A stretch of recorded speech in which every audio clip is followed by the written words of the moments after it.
صل على سيدنا ومولانا محمد وعلى سيدنا علي وسيدتنا فاطمة وسيدتنا زينب وسيدنا حسن وسيدنا حسين.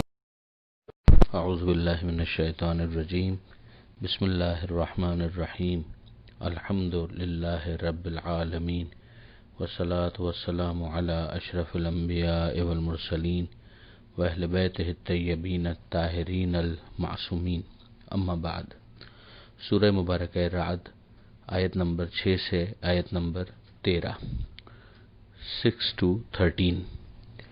گزشتہ آیت میں ہم نے یہ دیکھا کہ پروردگار عالم نے مشرکین کے اس قول کو تعجب آور سرپرائزنگ قرار دیا کہ یہ لوگ کہتے ہیں کہ جب ہم لوگ مٹی ہو جائیں گے، خاک میں مل جائیں گے، تو کیا اس کے بعد پھر ہمیں واپس زندگی ملے گی، جدید حیات ملے گی. یہ وہ لوگ ہیں کہ جنہوں نے رب کا انکار کیا ہے.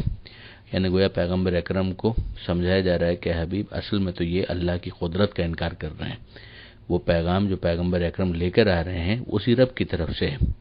پیغمبر اکرم کا یہ بولنا کہ تمہارا حساب کتاب ہوگا اگر انہیں حیرت میں ڈالتا ہے تو گویا یہ خدا کی ربوبیت کا انکار کر رہے ہیں. پروردگار فرماتا ہے وَأُولَٰئِكَ الْأَغْلَالُ فِي أَعْنَاقِهِمْ، ان کی گردنوں میں طوق ہے، یہی جہنم والے ہیں جس میں ہمیشہ ہمیشہ رہیں گے. اب اس کے بعد جو اس صفحے کی پہلی آیت ہے اس میں ارشاد ہوتا ہے وَيَسْتَعْجِلُونَكَ بِالسَّيِّئَةِ قَبْلَ الْحَسَنَةِ، اور وہ آپ سے بھلائی کے پہلے برائی کے لیے جلدی کرتے ہیں. یعنی رسول کی خبروں کا جو عذاب کے متعلق ہوتی ہیں انکار کرنے کے بعد، مذاق اڑانے کے بعد پھر یہ کہتے ہیں کہ آخر یہ عذاب ہم پر آ ہی کیوں نہیں جاتا. اور پھر اس کے بعد خود بھی اس کی کچھ مثالیں پیش کرتے ہیں کہ مثلا ہم پر آسمان سے پتھر بھجوائیے یا کوئی اور دردناک عذاب ہے جو ہم پر نازل کروا دیجیے. یہ بالکل ایسا ہی ہے کہ جیسے اگر کسی اسٹوڈنٹ کو یہ کہا جائے کہ تم محنت نہیں کرو گے تو فیل ہو جاؤ گے، تمہاری رپورٹ کارڈ کے اندر تمہیں فیل ڈکلیئر کر دیا جائے گا، اور وہ بجائے محنت کرنے کے اور اپنے آپ کو کامیابی سے ہمکنار کرنے کے وہ کہے کہ ایسا ہی ہے تو بس مجھے آپ ابھی ہی فیل ڈکلیئر کر دیجئے. ظاہر ہے کہ وہ جو مہلت کا فلسفہ ہے وہ تو اپنا کورس آف ایکشن پورا کرے گا کہ جتنا پیریڈ اسے کلاس میں رہنا ہے وہ اس نے بہرحال رہنا ہے. مناسب موقع پر جب امتحانات ہوں گے اس میں اس کی پرفارمنس کو اسیس کیا جائے گا. یہ ٹیچر کا سمجھانا یہ تو اسی لیے ہے کہ وہ آخر میں فیل نہ ہو جائے. یہی کام رسول کا ہے، یہی کام قرآن کا ہے کہ اس کے ذریعے سے لوگوں کو متوجہ کیا جائے، منذر بن کر، انذار کر کے کہ دیکھو کوشش ہو جاؤ، تمہارا معاملہ خراب نہ ہو جائے. تو بجائے اس کے کہ وہ اس وارننگ کا ایک پازیٹیو اثر لیں اور اپنے آپ کو کریکٹ کریں، درست کریں، صحیح کاموں کی طرف آ جائیں، وہ الٹا شور مچانے لگتے ہیں اور کہتے ہیں کہ صاحب اگر لانا ہے تو ایسا عذاب ہمارے لیے لے آئیے. وقد خلت من قبلہم المثلات، جبکہ ان سے پہلے سزاؤں کے نمونے گزر چکے ہیں، مثلات ایسی مثالیں گزر چکی ہیں. یعنی یہی ہوتا کہ ان سے پہلے کوئی نہ آیا ہوتا اور یہ زمین پر پہلے ہوتے تو شاید یہ کہہ سکتے کہ صاحب ہمارے سامنے تو کوئی ایسے ناکام نمونے موجود نہیں ہیں. مگر جبکہ اس طرح کی ناکامی کے مرقع اور ناکامی کے نمونے اور مثالیں موجود ہیں، قوم عاد کے ساتھ کیا ہوا، قوم سمود کے ساتھ کیا ہوا، قوم لوط کے ساتھ کیا ہوا، یہ سب اسی لیے تو ہیں کہ ان کو ایک نمونہ عبرت کے طور پر پیش کیا جائے. وَإِنَّ رَبَّكَ لَذُو مَغْفِرَةٍ لِلنَّاسِ عَلَى ظُلْمِهِمْ، پروردگار تمہارا جو ہے وہ صاحب مغفرت ہے انسانوں کے لیے، یعنی ان کو معاف کرنا چاہتا ہے ان کے ظلم کے باوجود. وہ اسی لیے تو پیغام دے رہا ہے کہ تم اپنے آپ کو درست کر لو، مگر وہ بجائے اس کے کہ اس کو مثبت انداز سے لیں اس کا مذاق اڑانے میں، تمسخر کرنے میں لگے ہوئے ہیں. وَإِنَّ رَبَّكَ لَشَدِيدُ الْعِقَابِ، اور تمہارا رب جو ہے وہ شدید سزا دینے والا بھی ہے. یہ وہی چیز ہے کہ جو دونوں اینگلز ہیں ان کو ذہن میں رکھنا کہ یہ ساری تبلیغ اس لیے ہو رہی ہے کہ وہ مغفرت کرنا چاہتا ہے تمہاری غلطیوں کے باوجود، مگر اگر تم اپنی غلطیوں سے دور ہو کر اپنے آپ کو کریکٹ نہیں کرو گے تو یہ دوسرا پہلو بھی ذہن میں رکھنا کہ پھر تمہارا رب بہت سخت سزا دینے والا ہے. وَيَقُولُ الَّذِينَ كَفَرُوا، اور یہ کافر کہتے ہیں لولا انزل علیہ آیۃ من ربہ، کہ کیوں اس کے اوپر کوئی نشانی نہیں اترتی۔ یہ پھر مذاق اڑانے کا ایک انداز ہے، ورنہ جتنے معجزات، جتنے نشانیاں ضروری تھے وہ سب آ چکے ہیں۔ سب سے بڑا معجزہ قرآن مجید، اس کے علاوہ دیگر تمام معجزات جو پیغمبر اکرم صلی اللہ علیہ وآلہ وسلم نے ظاہر کیے، شق القمر ہو، سورج کا پلٹنا ہو، انگریزوں کی تسبیح، وہ سب ہو چکا۔ مگر اب یہ ایک طرح سے پھر موکری کرنا اور تمسخر کرنا کہ اپنے من پسند معجزات کا مطالبہ کرنا اور ہمیشہ اسی طرح سے کہنا کہ اس کے اوپر کوئی معجزہ کیوں نازل نہیں ہوتا اس کے رب کی طرف سے۔ تو پھر یہاں پر کہا جا رہا ہے کہ اے حبیب ان سے کہہ دیجئے انما انت منذر، آپ تو بس ڈرانے والے ہیں عذاب سے، وَلِكُلِّ قَوْمٍ هَادٍ، اور ہر قوم کا ایک رہنما ہوتا ہے۔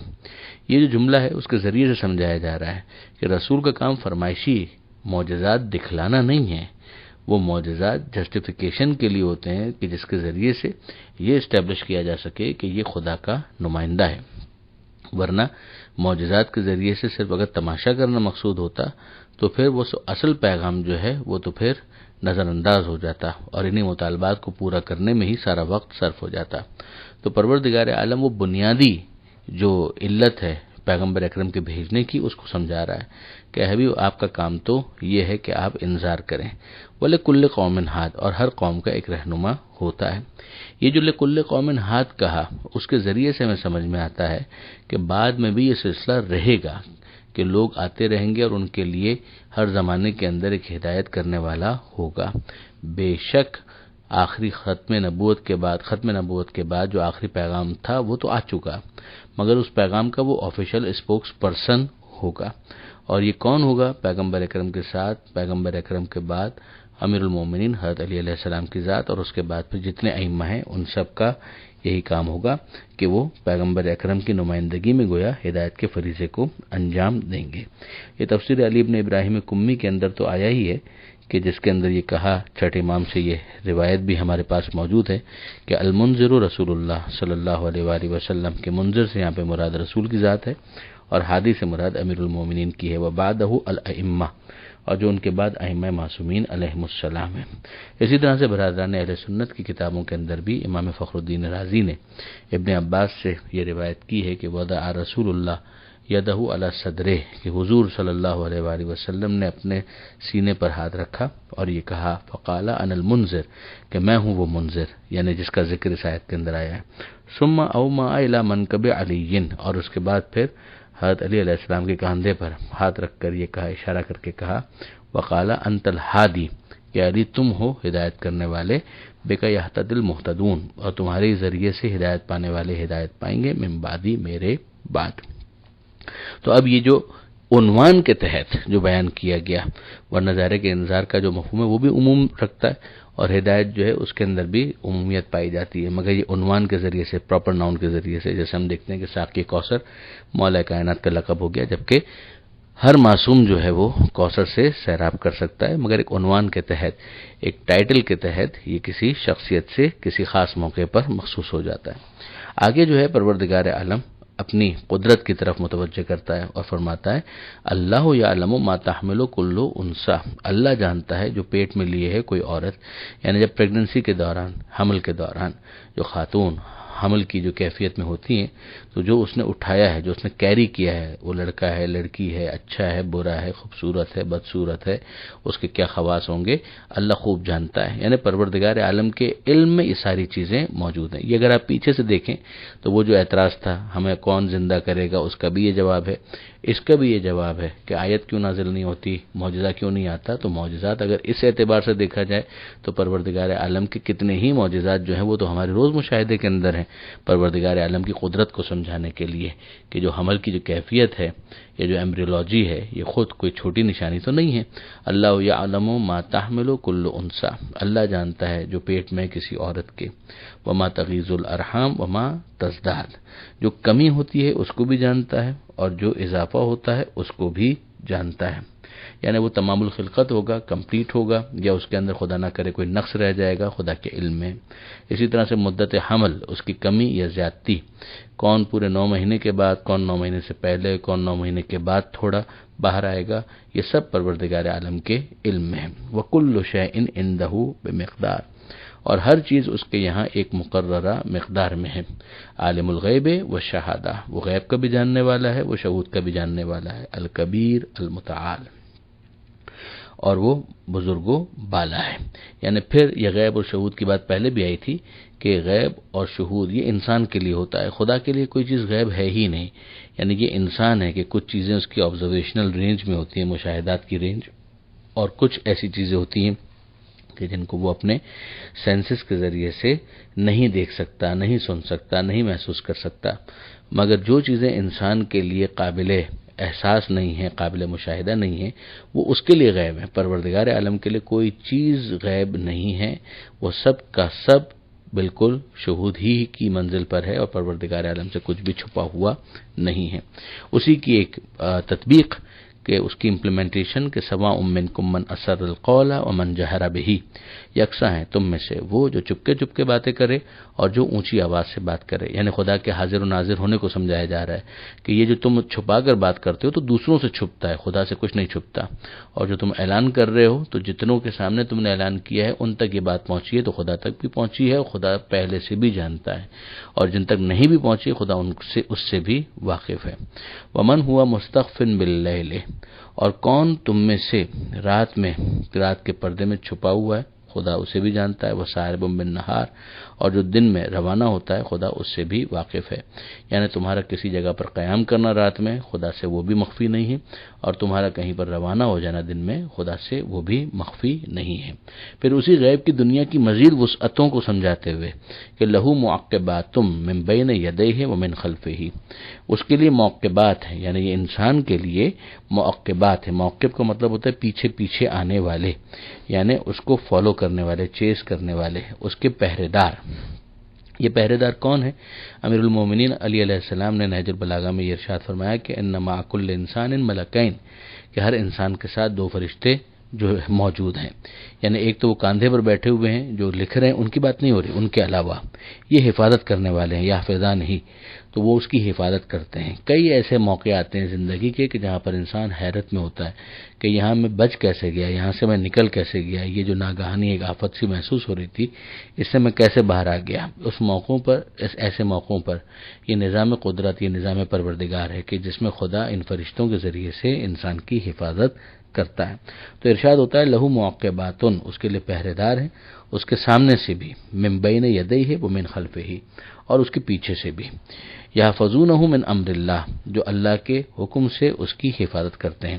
یہ بھی وسیلے کے اوپر اور خدا کی طرف سے مدد کرنے والوں کے مقرر ہونے کے اوپر ایک بہت بڑی دلیل ہے کہ پروردگار عالم نے ان فرشتوں کے ذریعے سے مدد کی۔ اگر خدا وسیلے کے اوپر بلیو نہ کرتا یا خدا کا نظام یا ڈیزائن ایسا نہ ہوتا تو خدا کو ان فرشتوں کو نہیں رکھنا چاہیے۔ اب نظام پروردگار جو ہے اس کو سمجھ کر اسے قبول کرنا یہی بندگی کا تقاضا ہے۔ پھر سمجھایا جا رہا ہے کہ ایسا نہ ہو کہ انسان فرشتوں کا ذکر سننے کے بعد اپنی ایفرٹس کو جو ہے وہ گیون کر دے یا اس کو سرنڈر کر دے یا اس کے حوالے سے سنجیدگی اس کی ختم ہو جائے۔ تو ارشاد ہوتا ہے کہ ان اللہ لا یغیر ما بقوم، خدا کبھی کسی قوم کی حالت کو اس وقت تک نہیں بدلتا حتی یغیروا ما بانفسہم، جب تک وہ خود اپنی حالت کو بدلنے کے لیے تیار نہ ہو جائے۔ انفرادی معاملہ ہو یا اجتماعی معاملہ ہو، کوشش کوشش اور کوشش، غیبی مدد حاصل ہوگی مگر کوشش تمہیں خود کرنا ہوگی۔ وَإِذَا أَرَادَ اللَّهُ بِقَوْمٍ سُوءًا فَلَا مَرَدَّ لَهُ، اور اگر اللہ چاہ لے کسی قوم کے لیے برائی، وہ کیوں چاہے گا برائی؟ کہ جب ایک انسان نے ایفرٹس نہ کرے تو بالآخر اس کو اس کے کانسیکوینسز جو نتائج ہیں ان کو فیس کرنا پڑے گا۔ فَلَا مَرَدَّ لَهُ، تو پھر اس کا پلٹنا ممکن نہیں ہے۔ وَمَا لَهُم مِّن دُونِهِ مِن وَالٍ، اور نہ ہی پھر اس کا کوئی اللہ کو چھوڑ کر حامی ہوگا اور مددگار ہوگا۔ یعنی آخر میں ساری اسٹرنگز جو ہے وہ خدا ہی کے ہاتھ میں ہے۔ هُوَ الَّذِي يُرِيكُمُ الْبَرْقَ خَوْفًا وَطَمَعًا، اب پروردگار عالم پھر اپنی قدرت اور اپنی نشانیاں دونوں کی طرف متوجہ کرتا ہے۔ خدا ہی تو وہ ہے کہ جو تمہیں برق دکھاتا ہے، یعنی بجلی، جو چمکتی ہوئی بجلی ہے وہ دکھاتا ہے، خوفاً وطمعا، جس سے تمہیں خوف بھی محسوس ہوتا ہے، ایک توقع، ایک امید بھی ہوتی ہے۔ خوف تو اسی بات کی کہ وہ بجلی انسان کے لیے غیر معمولی ایک فینومینا بن جاتا ہے تو ایک خوف سا محسوس ہوتا ہے کہ کہیں سے نقصان نہ پہنچ جائے، اور طمع اس بات کی کہ اب بارش کے امکان پیدا ہو گئے ہیں، یعنی جو قحط ہے وہ ختم ہو جائے گا، ہمارے غلے ہمارے لیے فراہم ہو جائیں گے، زمین کے اندر زمین پر لہلاتی ہوئی فصلیں نظر آئیں گی۔ وَيُنشِئُ السَّحَابَ الثِّقَالَ، اور وہی ہے کہ جو پیدا کرتا ہے بوجھل گھٹائیں، یعنی وہ بادل جو پھر آتے ہیں جس کے اندر پانی ہوتا ہے اور بالآخر وہ بارش کی صورت میں برستا ہے۔ وَيُسَبِّحُ الرَّعْدُ بِحَمْدِهِ، اور اللہ کی تسبیح کر رہی ہیں بادل کی گرج، بحمدہ، اس کی تعریف کے ساتھ۔ یعنی یہ جو بادل کی گرج، اسی لفظ کی وجہ سے اس سورہ کا نام پڑ گیا سورہ رعد، کہ یہ جو بادلوں کی گرج ہے، چمک بجلی کی، گرج بادل کی، کہ یہ بادلوں کی گرج یہ بھی پروردگار عالم کی زبان حال سے گویا تسبیح کر رہی ہیں، بے عیب ہونے کو بیان کر رہی ہیں، خدا کی تعریف کو بیان کر رہی ہیں۔ والملائکۃ، اور ملائکہ بھی خدا کے بے عیب ہونے اور تسبیح کو بیان کر رہے ہیں، من خیفتہ، اور اس کے ڈر سے بیان کر رہے ہیں۔ یہاں پر ظاہر ہے کہ ہم جانتے ہیں فرشتے تو گنہگار ہیں ہی نہیں، وہ تو معصوم مخلوق ہیں، پھر اس کے بعد ڈر کا کیا سوال ہے؟ ایک ڈر بڑا کنسٹرکٹیو فیئر ہوتا ہے کہ جو احترام کے جذبے کی وجہ سے، احترام کی وجہ سے کسی کے دل میں ہو۔ باپ کا، ماں کا ایک احترام ہے کہ جس کی وجہ سے انسان حیا کرتا ہے اور اس کا خوف احساس کرتا ہے، وہ چیز یہاں پر بھی اپنی پوری قوت اور طاقت کے ساتھ ہے، بلا تشبیہ، لیکن بہرحال پروردگار عالم کا ایک خوف کا ایک بہت بڑا عنصر یہ ہے کہ جب انسان کو عظمت پروردگار کا احساس ہوگا تو یقیناً وہ اس خوف کو زیادہ محسوس کرے گا۔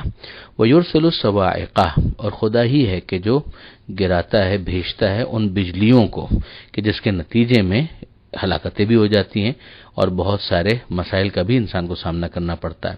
تو یہ دونوں چیزیں ہیں، ایک اس کے ذریعے سے خوف اور طمع، مگر پھر وہ خوف جو ہے وہ پریکٹیکل صورت میں بھی ظاہر ہو جاتا ہے کہ جس کے نتیجے میں زندگی سے بھی کبھی کبھی ہاتھ دھونا پڑ جاتا ہے۔ وَيُصِيبُ بِهَا مَن يَشَاءُ، تو پروردگار عالم جس تک چاہتا ہے اس تک انہیں پہنچا دیتا ہے، یعنی ان بجلیوں کو۔ وَهُمْ يُجَادِلُونَ فِي اللَّهِ وَهُوَ شَدِيدُ الْمِحَالِ، اور وہ لوگ تکرار کرتے ہیں اللہ کے بارے میں اور وہ سخت عذاب والا ہے۔ یعنی ہونا کیا چاہیے تھا اور ہوتا کیا ہے؟ ہونا یہ چاہیے تھا کہ وہ خدا کی ان نشانیوں کو دیکھ کر خدا کے سامنے سر تسلیم خم کریں، عبادت کریں، بندگی کریں، پروردگار کے اس ڈیزائن کو سمجھیں، خدا کی نعمتوں کو سمجھیں، مگر اس کے بجائے وہ لوگ خامخواہ کے فضول لا یعنی بحثوں میں اپنا وقت ضائع کر دیتے ہیں اور بھول جاتے ہیں کہ خدا سخت عذاب والا ہے اور اس کی نشانیاں بہت ساری ہیں جو ہمارے مشاہدے میں آتی رہتی ہیں۔ یہ آیت نمبر 13 پر یہ صفحہ مکمل ہوا۔ پروردگار عالم سے دعا ہے قرآن پڑھنے، سمجھنے، عمل کی توفیق عطا فرما اور وارث قرآن امام زمانہ کے ظہور میں تعجیل فرما۔ وآخر دعوانا ان الحمدللہ رب العالمین، والسلام علیکم۔